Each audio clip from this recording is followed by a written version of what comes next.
കല്യോട്ടെ youth Congress പ്രവർത്തകരായ കൃപേഷിനെയും ശരത്ലാലിനെയും വെട്ടിക്കൊലപ്പെടുത്തിയ കേസിൽ കൊച്ചി CBI കോടതിയിലെ വിചാരണ നടപടികൾ അന്തിമഘട്ടത്തിലേക്ക്. കൃപേഷിന്റെയും ശരത്ലാലിന്റെയും 5ാം രക്തസാക്ഷിത്വ ദിനം കോൺഗ്രസ് 17-ന് ആചരിക്കുവാനിരിക്കെയാണ് കേസിൽ വിചാരണ പൂർത്തിയാകുന്നത്. +2 ശേഷം അഡ്മിഷൻ വേണ്ടത് മംഗലാപുരത്താണോ? സഹായത്തിന് ഞങ്ങളുണ്ട്.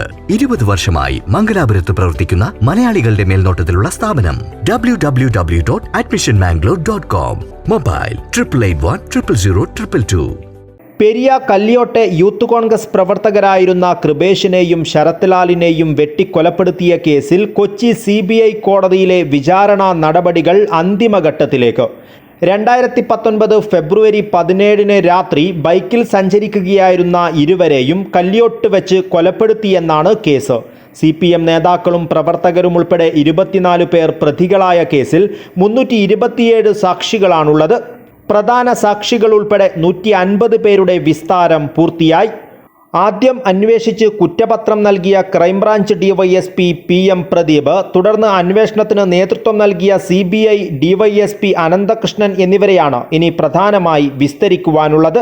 മുഖ്യപ്രതി A പീതാംബരൻ ഉൾപ്പെടെയുള്ള 11 പേർ 5 വർഷമായി ജയിലിലാണ്. ഇവർ നിലവിൽ വിയ്യൂരിലാണ്. CBI അറസ്റ്റ് ചെയ്ത പ്രതികളിൽ 5 പേർ 2 വർഷമായി കാക്കനാട് ജില്ലാ ജയിലിലാണ്. CPM ജില്ലാ സെക്രട്ടേറിയറ്റ് അംഗവും മുൻ MLA-യുമായ KV Kunhiraman, Kanhangad block panchayat president K Manikandan, CPM Periya local secretary N Balakrishnan എന്നിവരടക്കം 8 പേർ ജാമ്യത്തിലാണ്. കൃപേഷിന്റെയും ശരത്ലാലിന്റെയും 5ാം രക്തസാക്ഷിത്വ ദിനം കോൺഗ്രസ് 17-ന് ആചരിക്കുവാനിരിക്കെയാണ് കേസിൽ വിചാരണ പൂർത്തിയാകുന്നത്. News bureau, Kasaragod.